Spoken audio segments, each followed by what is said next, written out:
Ndikuticha soti Gomarangu riwoti Ndachibata chingo mafuti Amatukei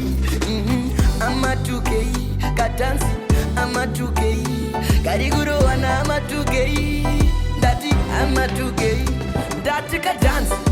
Kadansi kekupidi kuga Kadansi kanoroa uchizomonyoka Kadansi kanenge kenyoka Nakakaona kachitambwe na msharu kwa kadansi